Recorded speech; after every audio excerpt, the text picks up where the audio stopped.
I never imagined that one single day could change the entire course of my life. One morning, just like any other, I woke up feeling normal, even happy, and by nightfall, everything I knew was gone. My world had shattered into pieces I didn't know how to pick up. My name is Emily.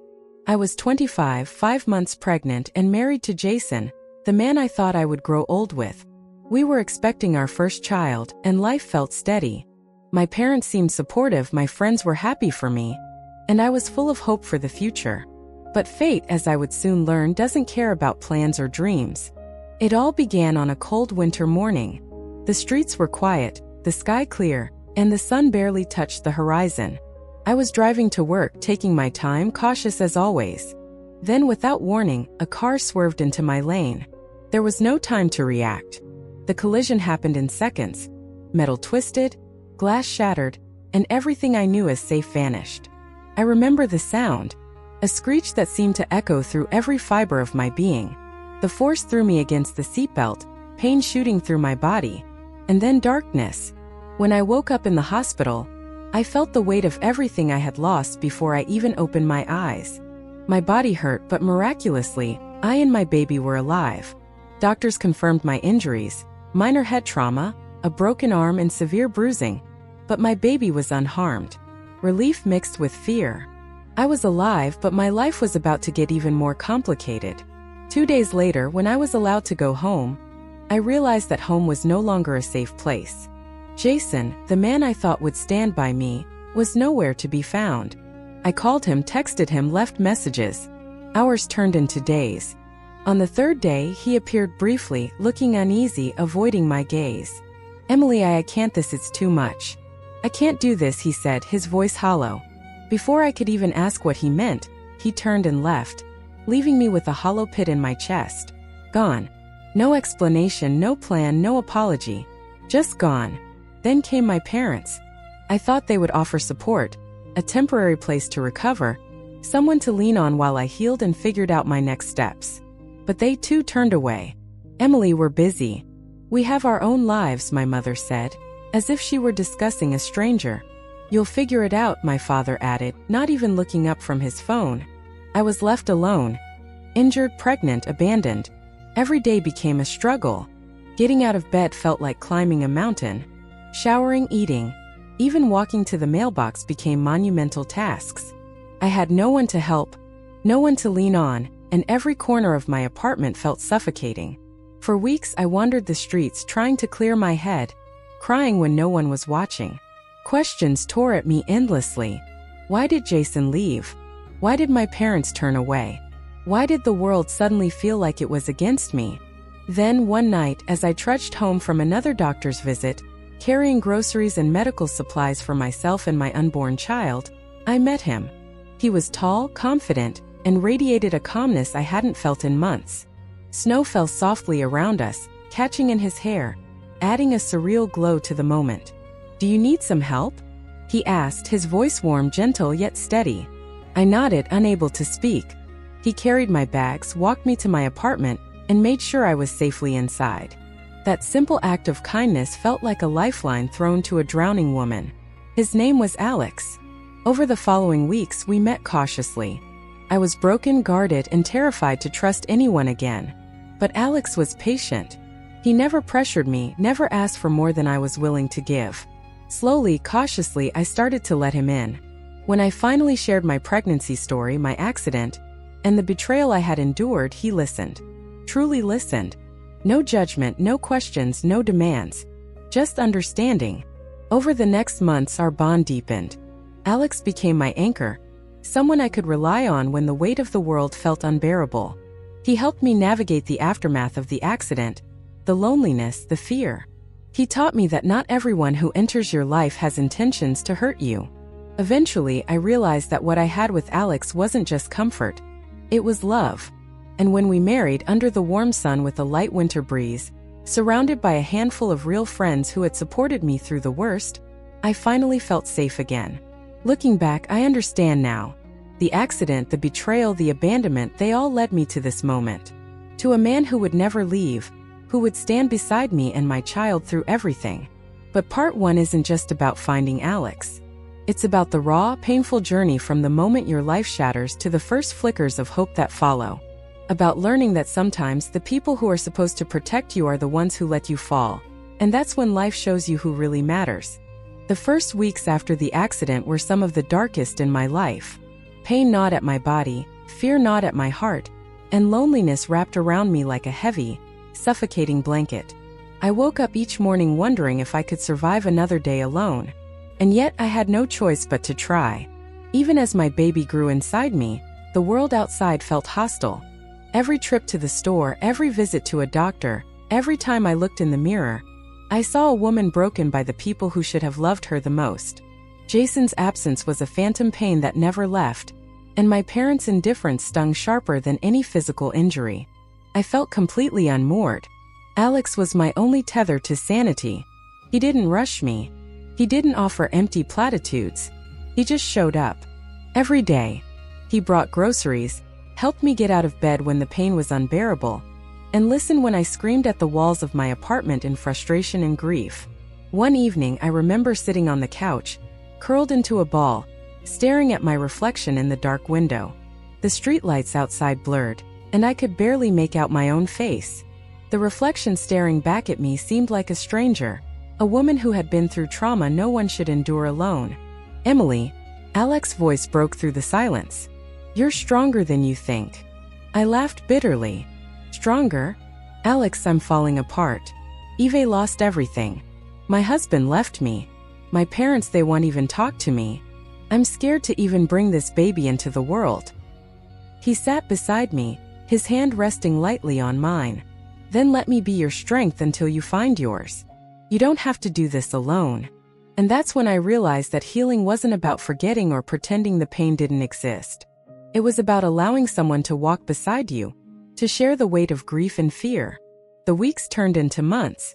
I learned to care for myself again, to move through the apartment without cringing at every creak of the floorboards. I scheduled doctor's visits, learned how to eat nutritiously for the baby, and even started to venture outside without trembling at every glance from strangers. But the emotional scars were the hardest to heal. Every time my phone rang, I hoped it would be Jason, hoping he'd apologize, explain himself, beg for forgiveness. He never did. Instead, I faced the reality that some people never return, even when you need them most. Alex became more than a companion, he became my anchor. We spent long nights talking about our childhoods, our dreams, our fears. I learned that he had also faced loss and disappointment, though of a different kind. His empathy was not forced, it was born of experience. I began to laugh again, little by little. First a smile, then a chuckle, and eventually genuine laughter. It felt foreign at first, almost like betrayal to the memory of the woman I used to be, and the trauma I had endured. But Alex reminded me that joy wasn't disloyalty, it was survival. The pregnancy progressed, and with each passing week, I felt a renewed sense of purpose. My child was my reason to fight, to stand tall, to believe that life could still hold beauty after devastation. Alex supported me through every prenatal appointment, every scare, every sleepless night. And yet, not every day was bright. There were nights when the memories of Jason's betrayal resurfaced so vividly that I couldn't breathe. I would wake up screaming, clutching my stomach, haunted by the thought that I had been abandoned when I needed protection the most. But each time I fell into despair, Alex was there. Patient, steady, unwavering. He reminded me that the past couldn't be changed, but the future was still mine to shape. Then came the day when I realized something profound. I had survived the accident.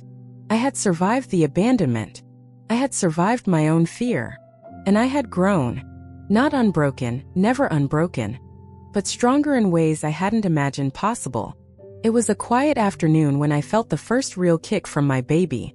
I gasped, tears streaming down my face, overwhelmed by the life growing inside me and the love that surrounded it. Alex held my hand, whispering encouragement, sharing in that miraculous moment. In that instant, I realized something. Strength isn't always loud. Sometimes it's quiet, persistent, and patient. Sometimes it's found in the hand that never lets go, in the heart that never abandons, and in the courage to keep going when the world turns against you. As the months passed, Alex and I grew closer, bonded not by convenience or comfort, but by shared vulnerability.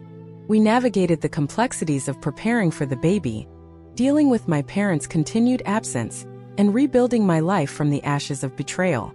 And then one day, I knew I was ready to take the next step.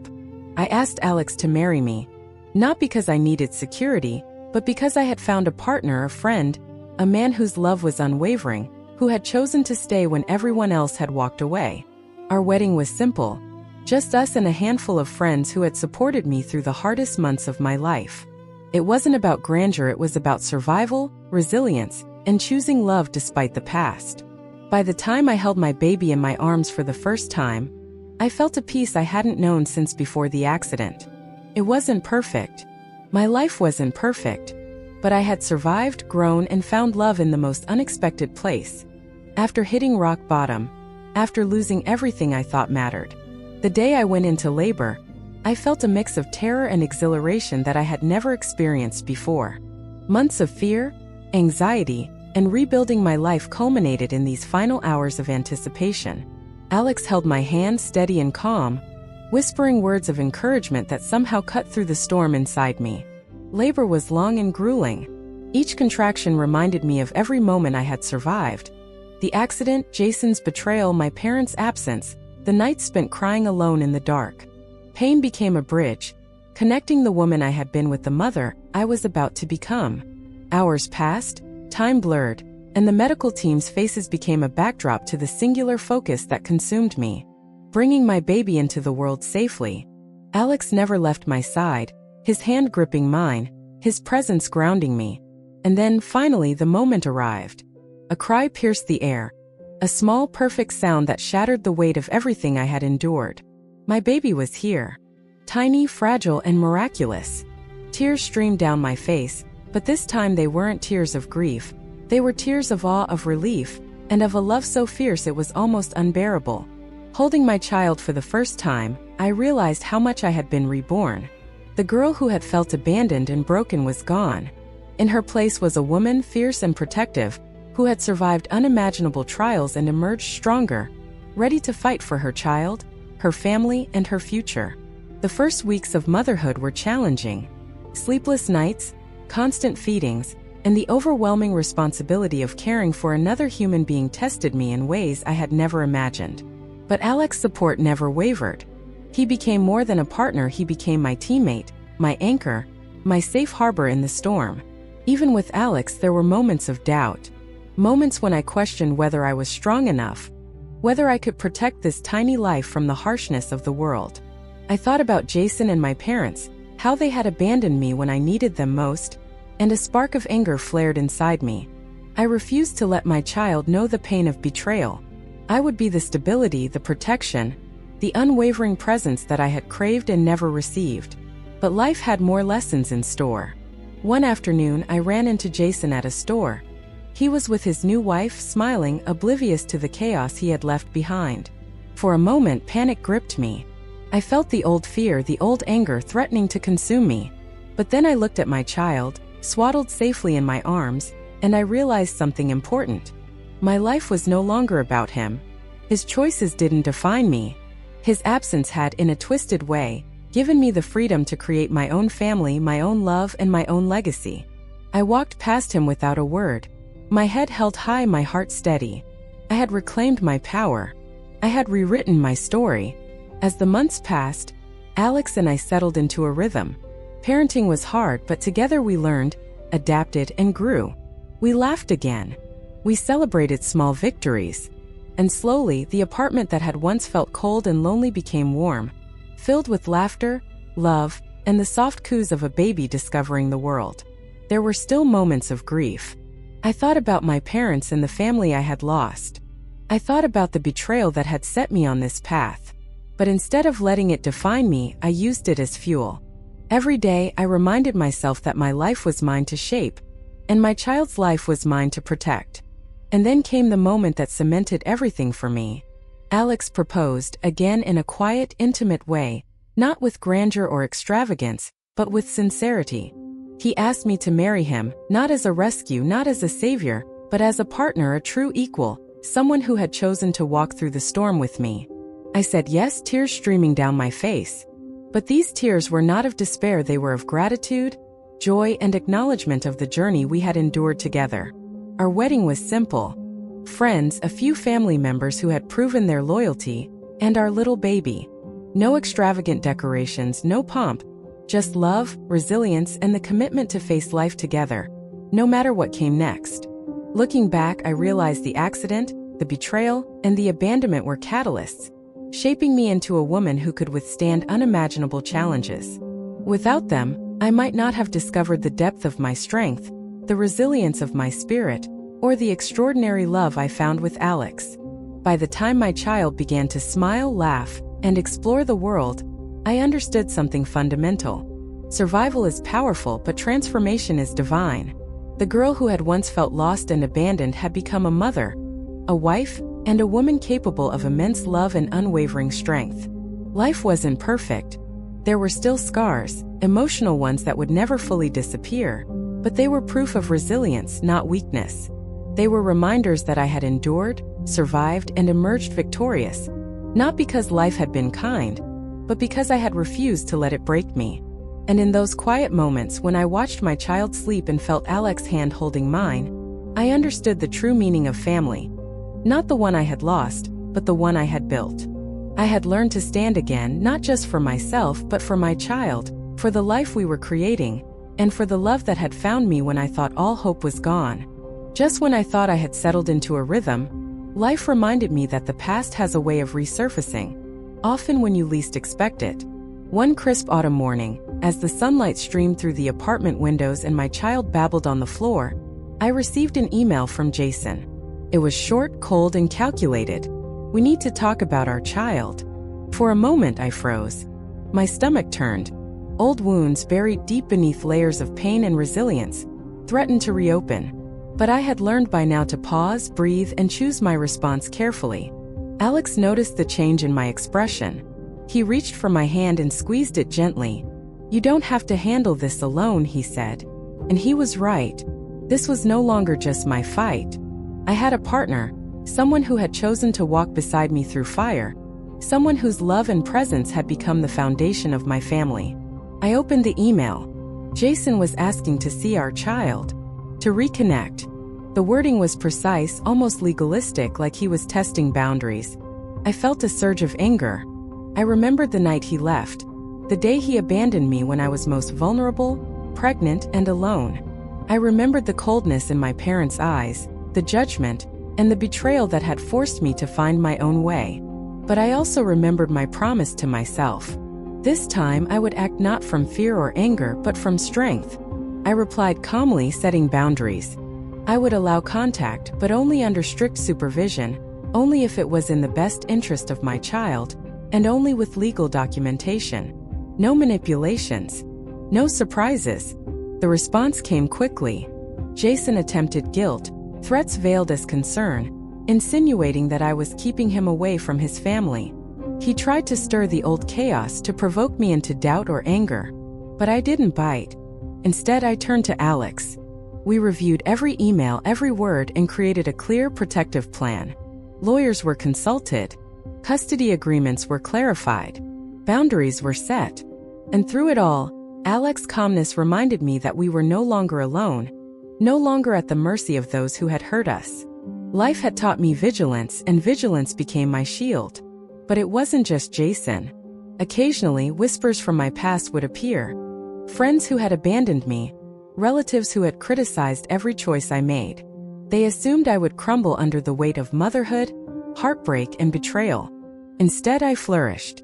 Financial independence became my next frontier. For years, I had relied on odd jobs, careful budgeting, and the little savings I had salvaged. But now, I was ready to build something permanent, something that would guarantee stability for my child and me.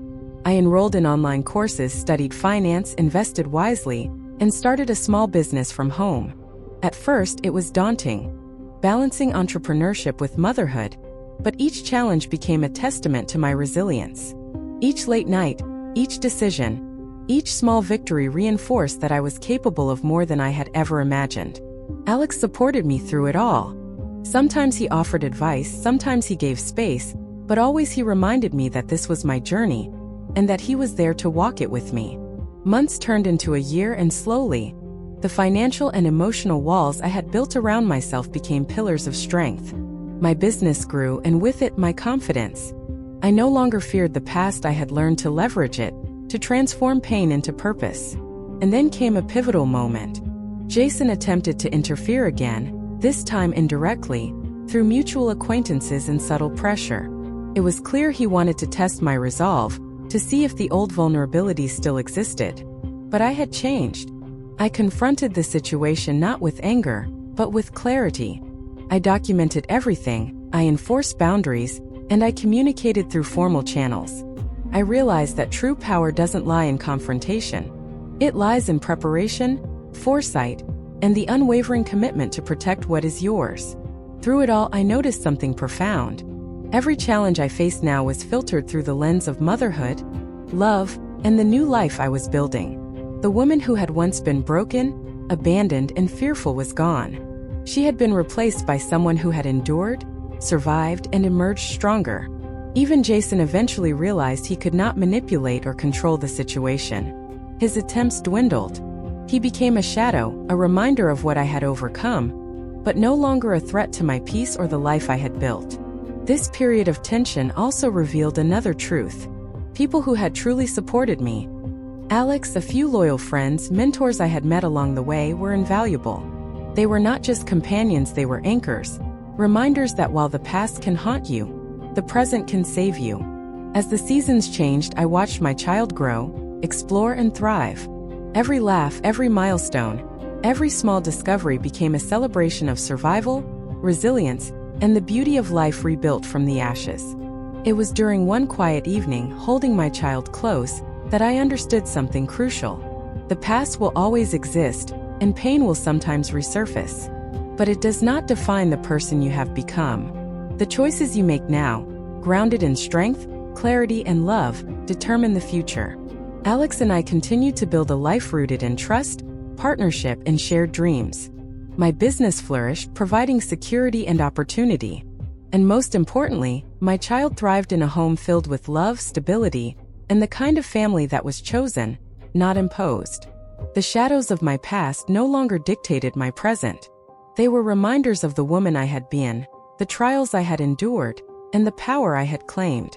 Every obstacle, every betrayal, every heartbreak had forged me into someone unbreakable. And in those quiet moments, watching my child sleep peacefully, I realized the ultimate truth. Life's greatest challenges do not crush you. They awaken you.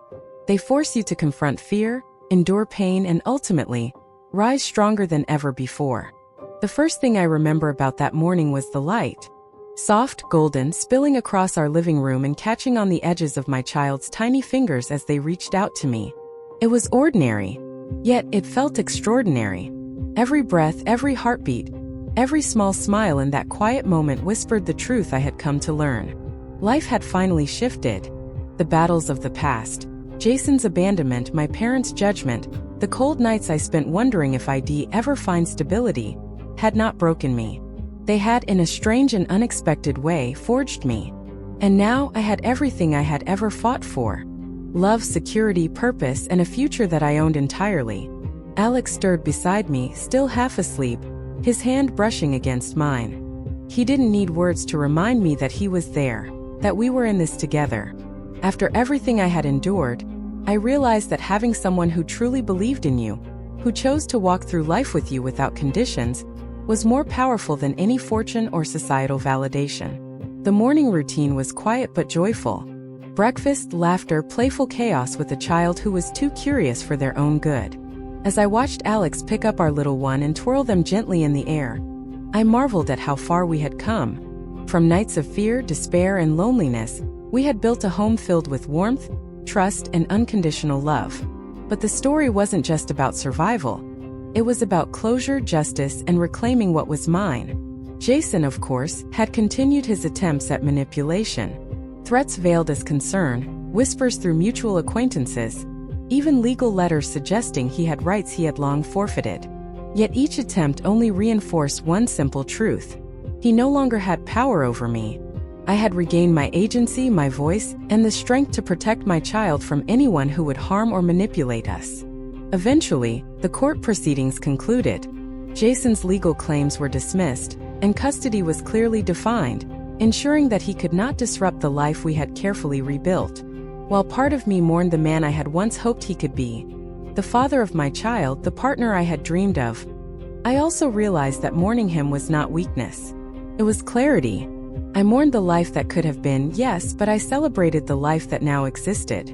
And then, almost as if life wanted to reward the struggle, something remarkable happened. My business, the small venture I had nurtured through sleepless nights and relentless effort, began to flourish in ways I had only imagined. Clients from unexpected places discovered my work. Opportunities multiplied. Within a year, I had secured financial stability that allowed me to provide a life of comfort, education, and adventure for my child. It wasn't just money, it was freedom. Freedom to make choices without fear, freedom to protect my family, freedom to define my life on my own terms. And with that freedom came a profound sense of empowerment. I realized I was no longer the girl who had been abandoned, judged, or dismissed. I was a woman who had endured, adapted, and emerged unshakable. Alex and I began planning for the future. Vacations, family traditions, even dreams that had seemed impossible before. We weren't just surviving, we were thriving. The laughter that now filled our home was richer, deeper, and more meaningful because it was earned through struggle. And yet, the shadows of the past lingered, not as threats but as reminders. I thought often of my parents, who had once turned away when I needed them most. Their judgment, their inability to see beyond their own expectations, had left scars but also clarity.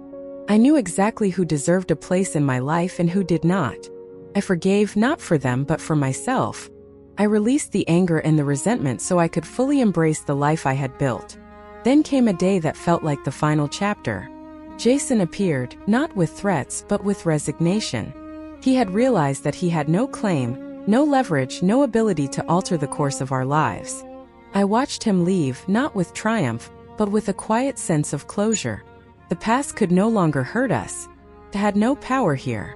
That evening, as Alex and I tucked our child into bed, I held them close and whispered promises that had nothing to do with fear, and everything to do with love. We will always protect you. We will always be honest. We will always fight for you. And in that moment, I realized that I had not only survived, I had created a life worth protecting, a life defined by choice, courage, and love. Over time, I became an advocate, sharing my story with others who had faced abandonment, betrayal, or fear. I spoke to mothers who felt alone, women who had been judged or left behind.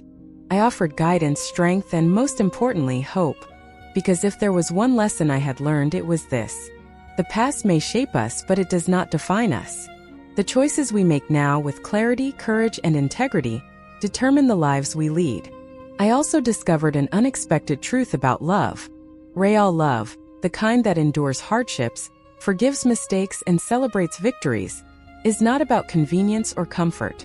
It is about commitment, resilience, and a willingness to grow together through both joy and adversity. With Alex, I had found that love, and it transformed every aspect of my life. The final years of rebuilding were not without effort. There were days of exhaustion, nights of worry, and moments when doubt crept in. But each challenge was met with determination. Each obstacle became an opportunity to prove to myself and to my child that we were capable, resilient, and deserving of happiness. Looking back, the girl I had been, the one abandoned, hurt, and afraid, would scarcely recognize the woman I had become.